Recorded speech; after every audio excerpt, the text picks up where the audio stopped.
So passing on to the next topic, that is cognizance of offences, that is section 134.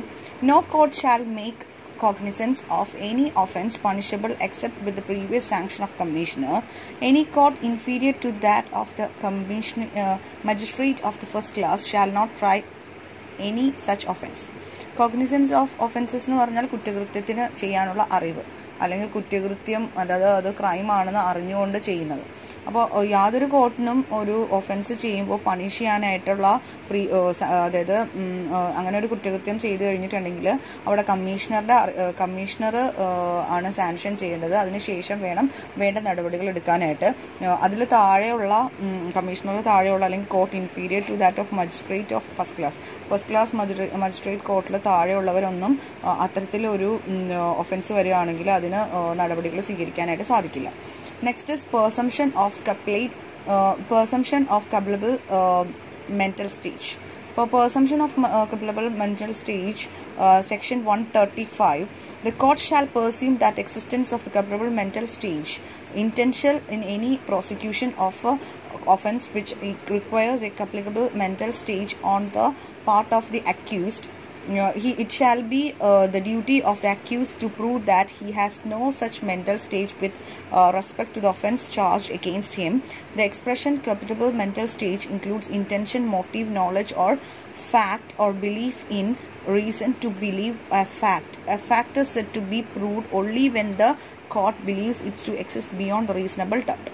So presumption of culpable mental stage എന്ന് പറഞ്ഞാൽ കുറ്റകൃത്യം ചെയ്യാനുള്ള അവസ്ഥ, അല്ലെങ്കിൽ കുറ്റകൃത്യം ചെയ്യാനായിട്ട് എന്താണ് പ്രേരിപ്പിച്ചത്.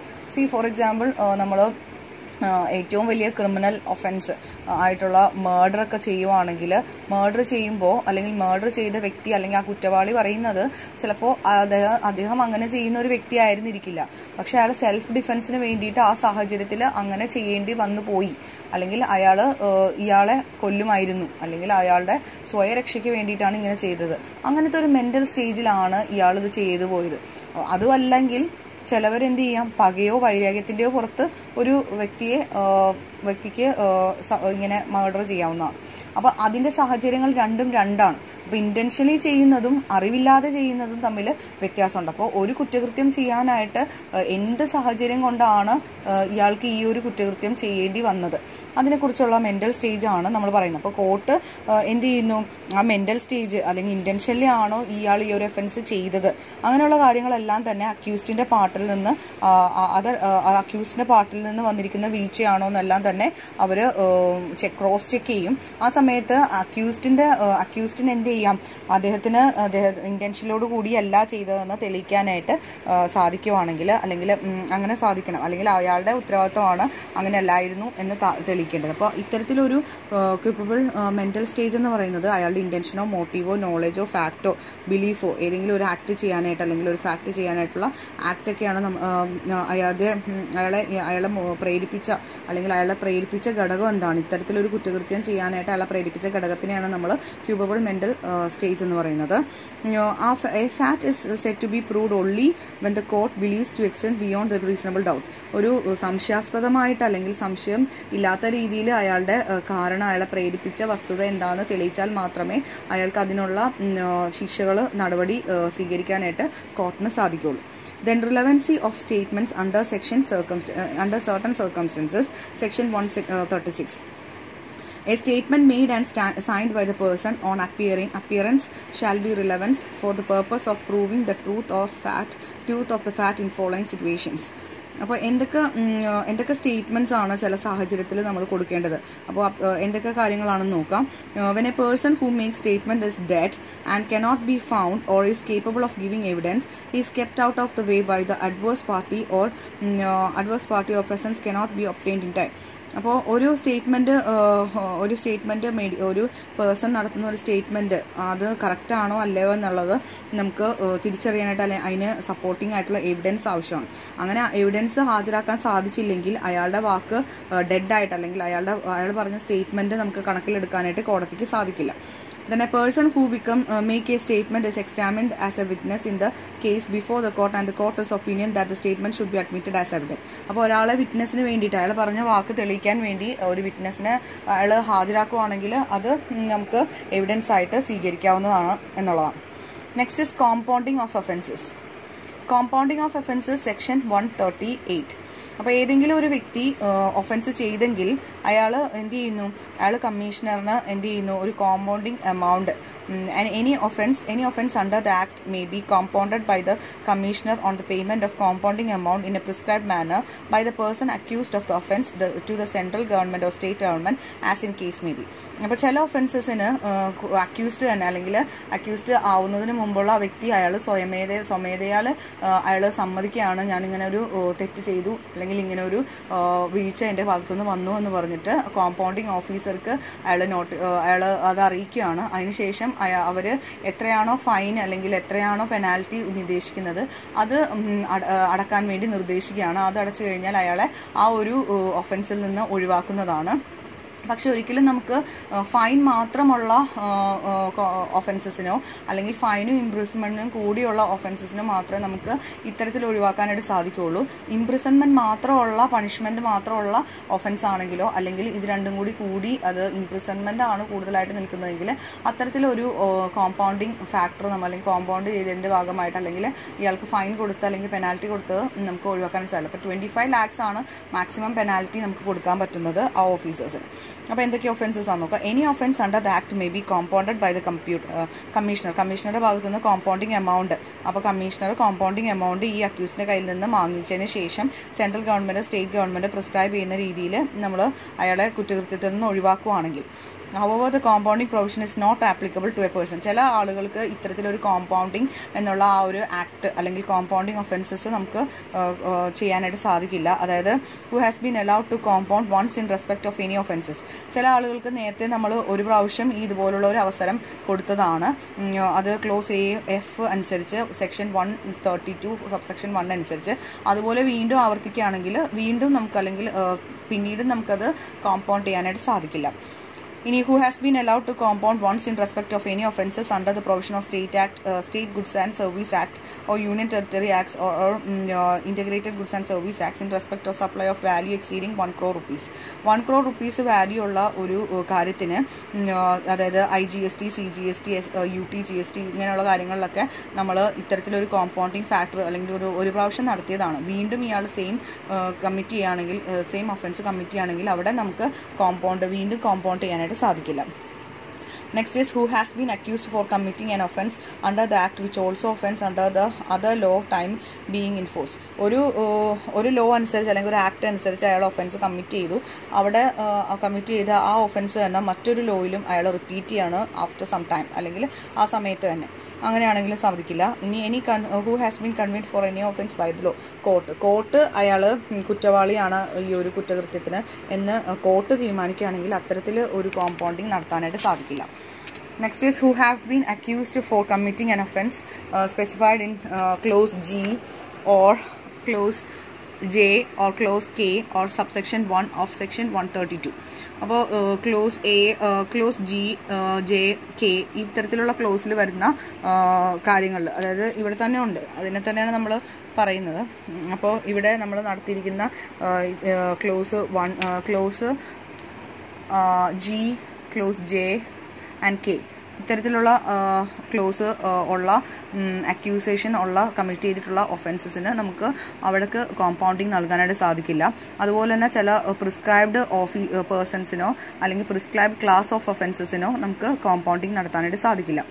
അത്തരത്തിൽ കോമ്പൗണ്ടിങ് പേയ്മെൻറ്റ്, ടാക്സ്, ഡ്യൂസ് ഒക്കെ കൊടുക്കാനായിട്ട് സാധിക്കും. അപ്പോൾ എമൗണ്ട് ഓഫ് കോമ്പൗണ്ടിങ് ഒഫൻസസ് എന്ന് പറയുന്നത് മിനിമം എമൗണ്ട് നമ്മൾ വാങ്ങുന്നതെന്ന് പറയുന്നത് മിനിമം ഫൈൻ അവർക്ക് കൊടുക്കുന്നത് 10,000 rupees ആണ്. അല്ലെങ്കിൽ 50% ഓഫ് ടാക്സ് ഇൻവോൾവ് ഏതാണോ ഹയർ അത് എടുക്കുന്നതാണ്. പിന്നെ മാക്സിമം എമൗണ്ട് എന്ന് പറയുന്നത് 30 lakh or 150% of tax which ever is higher 30,000 30,000 അല്ലെങ്കിൽ 150% ഓഫ് ടാക്സ് ഏതാണോ ഹയർ ആയിട്ടുള്ളത് അതെടുക്കാം. അപ്പോൾ കോമ്പൗണ്ടിങ് ചെയ്യുന്നത് അല്ലെങ്കിൽ ഡിറ്റർമിനേഷൻ ചെയ്യുന്നത് കമ്മീഷണറാണ്. പ്രൊസീഡിങ്സ് വേണോ അക്യൂസ്ഡ് പേഴ്സണ് ക്രിമിനൽ പ്രൊസീഡിങ്സ് ഒക്കെ ഉണ്ടെങ്കിൽ അവിടെ നമ്മൾ അതിനെ പ്രേരിപ്പിക്കുന്ന എന്തെങ്കിലും കുറ്റമൊക്കെയാണ് ചെയ്യുന്നതെങ്കിൽ കോമ്പൗണ്ടിങ് എമൗണ്ട് അല്ലെങ്കിൽ പേയ്മെൻറ്റ് എമൗണ്ട് എന്ന് പറയുന്നത് കമ്മീഷണർക്ക് തീരുമാനിക്കാം കുറ്റകൃത്യത്തിൻ്റെ വലിപ്പം അനുസരിച്ച്. Next is procedure of compounding of offences. എന്തൊക്കെയാണ് പ്രൊസീജിയേഴ്സ്, കോമ്പൗണ്ട് ചെയ്യാനായിട്ടുള്ള പ്രൊസീജിയേഴ്സ് എന്തൊക്കെയാണെന്ന് നോക്കാം. That is offences can be compounded or settled. Compounded എന്ന് പറഞ്ഞാൽ സെറ്റിൽ ചെയ്യുക, ഈ ഫൈൻ അടച്ചുകൊണ്ട് സെറ്റിൽമെൻറ്റ് നടത്തുക, അതാണ് ഉദ്ദേശിക്കുന്നത്. അപ്പോൾ കോമ്പൗണ്ട് ചെയ്യുക അല്ലെങ്കിൽ സെറ്റിൽ ചെയ്യുകയാണെങ്കിൽ ചില കണ്ടീഷൻസ് ഫോളോ ചെയ്യണം അക്കോർഡിംഗ് ടു റൂൾ 162. എന്തൊക്കെയാണെന്ന് നോക്കാം. Applicant may either before or after the intuition of prosecution of any application under section 138 subsection 1 inform GST CPD, that is compounding 01 to the commissioner of compounding an offence. അപ്പോൾ അവിടെ നമ്മൾ compounding offences അല്ലെങ്കിൽ settlement നടത്താൻ വേണ്ടിയിട്ട് ഒരു application നൽകണം. ആ ആപ്ലിക്കേഷനാണ് ഫോം GST CPD 01. അതിലാണ് നമ്മൾ കമ്മീഷണർക്ക് കോമ്പൗണ്ടിങ് ഒഫൻസിനെ കുറിച്ചുള്ള ആപ്ലിക്കേഷൻ കൊടുക്കേണ്ടത്. ആപ്ലിക്കേഷൻ്റെ റെസിപ്റ്റ് കിട്ടിക്കഴിഞ്ഞാൽ കമ്മീഷണർ റിപ്പോർട്ട് കൊടുക്കാൻ വേണ്ടിയിട്ട് വിളിപ്പിക്കുന്നതാണ്. ആ സമയത്ത് ആ ആപ്ലിക്കേഷന് വേണ്ടുന്ന ഇൻഫർമേഷൻ റിലവൻ്റ് ആയിട്ടുള്ള എക്സാമിനേഷൻ നടത്താനായിട്ടുള്ള കാര്യങ്ങളെല്ലാം തന്നെ കൊടുക്കേണ്ടതാണ്.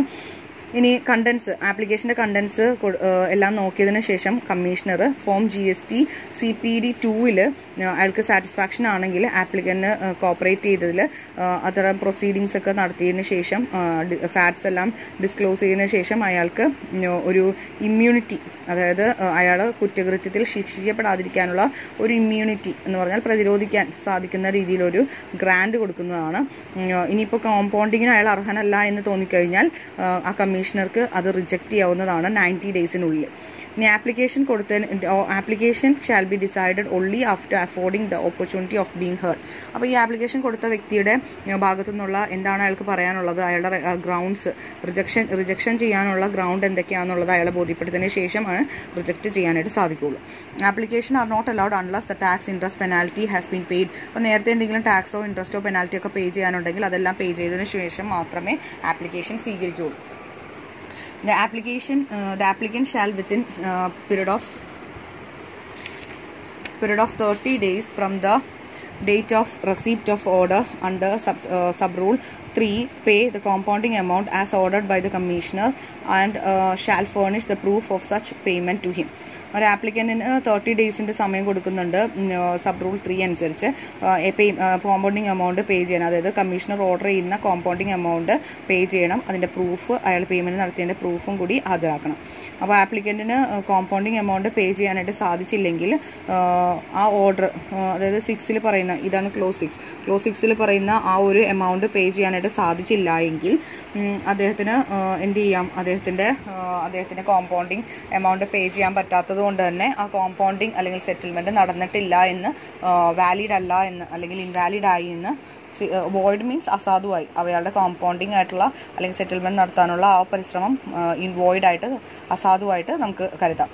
Next is immunity granted to the person under rule 3. നമ്മൾ സബ് റൂൾ 3 പറഞ്ഞു, ഒരു ഇമ്മ്യൂണിറ്റി അയാൾക്ക് കൊടുക്കും എന്ന് പറഞ്ഞു. നമ്മൾ ഈ പറഞ്ഞ പോയിന്റിൻ്റെ തേർഡ് പോയിന്റിൽ പറഞ്ഞു. ആ റൂൾ അയാൾക്കൊരു ഇമ്മ്യൂണിറ്റി കൊടുക്കുന്ന സമയത്ത് അത് കമ്മീഷണർക്ക് എപ്പോൾ വേണമെങ്കിലും വിഡ്രോ ചെയ്യാവുന്നതാണ്. ആ വിഡ്രോ ചെയ്തിട്ട് കോമ്പൗണ്ടിങ് പ്രൊസീഡിങ്സിൽ കൊടുക്കാവുന്നതാണ്. അപ്പോൾ എന്തെങ്കിലും മെറ്റീരിയൽ ഫാക്ട്സ് എന്തെങ്കിലും അയാൾ കൺസീൽ ചെയ്യുകയാണെങ്കിൽ അല്ലെങ്കിൽ ഫോൾസ് എവിഡൻസ് ഒക്കെയാണ് കൊടുക്കുന്നതെങ്കിൽ ആ ഇമ്മ്യൂണിറ്റി ഏത് നിമിഷം വേണമെങ്കിലും എടുത്തു മാറ്റാനുള്ള അധികാരം കമ്മീഷണർക്കുണ്ടാവും. അപ്പോൾ ആ പേഴ്സൺ ഒഫൻസസ് ഇമ്മ്യൂണിറ്റി കൊടുക്കുന്ന സമയത്ത് അല്ലെങ്കിൽ ഒഫൻസിൽ അപ്പയർ ചെയ്യേണ്ടതായിട്ട് കമ്മിറ്റ് ചെയ്തിട്ടുണ്ട് അല്ലെങ്കിൽ ആ കോമ്പൗണ്ടിങ് പ്രൊസീഡിങ്സ് ഒന്നും തന്നെ അയാൾ സ്വീകരിക്കുന്നില്ല എങ്കിൽ അത്തരത്തിലുള്ള ഇമ്മ്യൂണിറ്റി എല്ലാം തന്നെ കമ്മീഷണർക്ക് എടുത്തു മാറ്റാവുന്നതാണ്. Then offenses by companies, section 137. About when a company where an offence is committed by a company, every person who at the time of offence are committed was charged thereof and responsible for the company for the conduct of business of the company shall be deemed to be guilty of offence. Further, the company also shall be liable to proceeds against a punishable account. ഇനി ഏതെങ്കിലും ഒരു കമ്പനിയാണ് ഇത്തരത്തിലൊരു കുറ്റകൃത്യം, അതായത് business ചെയ്യുന്നതിലോ അല്ലെങ്കിൽ business നടത്തിക്കൊണ്ട് പോകുന്നതിലൊക്കെ വരുത്തിയിട്ടുള്ള കുറ്റകൃത്യങ്ങളാണെങ്കിൽ അത് ഏത് രീതിയിൽ വേണം നമ്മൾ ചെയ്യാനുള്ളതാണ്. അത്തരത്തിലൊരു കുറ്റകൃത്യം അല്ലെങ്കിൽ ഒഫൻസ് ആണ് കമ്പനി ചെയ്യുന്നതെങ്കിൽ അത് പ്രൂവ് ചെയ്യാനായിട്ട് സാധിച്ചിട്ടുണ്ടെങ്കിൽ അതിൻ്റെ എന്തെങ്കിലും ഡയറക്ടേഴ്സിൻ്റെയോ മാനേജേഴ്സിൻ്റെയോ ആ കമ്പനി നടത്തിക്കൊണ്ട് പോകുന്ന ഡയറക്ടേഴ്സ്, മാനേജേഴ്സ് അല്ലെങ്കിൽ സെക്രട്ടറിയുടെ ഭാഗത്തു നിന്നോ അല്ലെങ്കിൽ മറ്റ് ഒഫീഷ്യൽസിൻ്റെ ഭാഗത്തു നിന്നോ വന്നിട്ടുള്ള വീഴ്ചകൾ കൊണ്ടിട്ടാണ് ഇത്തരത്തിലൊരു ഒഫൻസിലേക്ക് കമ്പനി പോകുന്നതെന്ന് തെളിഞ്ഞു കഴിഞ്ഞാൽ അത് ആ രീതിയിൽ പണിഷ് ചെയ്യാവുന്നതാണ്. ഒഫൻസ് കമ്മിറ്റ് ചെയ്യുന്നത് പാർട്ട്ണർഷിപ്പ് ഫേമിലോ അല്ലെങ്കിൽ ലിമിറ്റഡ് ലയബിലിറ്റി പാർട്ട്ണർഷിപ്പിലോ അല്ലെങ്കിൽ HUF-ലൊക്കെ ആണെങ്കിൽ, ട്രസ്റ്റ്, പാർട്ട്ണർഷിപ്പ്, അപ്പോൾ നമുക്കറിയാം പാർട്ട്നേഴ്സ് ആണെങ്കിൽ അല്ലെങ്കിൽ കർത്ത, HUF ആണെങ്കിൽ കർത്ത ആയിരിക്കും, ഹെഡ് ഓഫ് ദി ഫാമിലി കർത്തയാണ്, അപ്പോൾ ആ വ്യക്തിയായിരിക്കാം, അല്ലെങ്കിൽ മാനേജിങ് ട്രസ്റ്റി ആയിരിക്കാം. അവരൊക്കെ ആണെങ്കിൽ ആ ഒഫൻസ് ഗിൽറ്റി ആയിട്ടുള്ള ഈ പേഴ്സൺസിനൊക്കെ പണിഷ് ചെയ്യാവുന്നതാണ്. ഇഫ് എ പേഴ്സൺ നോളജോട് കൂടിയാണ് ഇത്തരത്തിലൊരു തെറ്റ് ചെയ്യുന്നതെങ്കിൽ അവിടെയും അത്തരത്തിൽ ഒഫൻസസിന് അയാളെ പണിഷ് ചെയ്യാവുന്നതാണ്. അയാൾ യാതൊരുവിധ അറിവില്ലാതെയാണ് അയാളത് ചെയ്യുന്നതെങ്കിൽ അവിടെ പണിഷ്മെൻറ്റിൻ്റെ രീതി വ്യത്യാസമാണ്. അപ്പോൾ മനഃപൂർവ്വം ചെയ്യുന്നതും അല്ലെങ്കിൽ ഡെലിബറേറ്റ് ആയിട്ട് ചെയ്യുന്നതും അല്ലെങ്കിൽ വളരെ അറിയാതെ അയാളുടെ നോളജോട് കൂടി അല്ലാതെ ചെയ്യുന്നതും തമ്മിലുള്ള പണിഷ്മെൻറ്റിൽ വ്യത്യാസങ്ങൾ വരുന്നുണ്ട്. Okay, that's all for today. Thank you, students.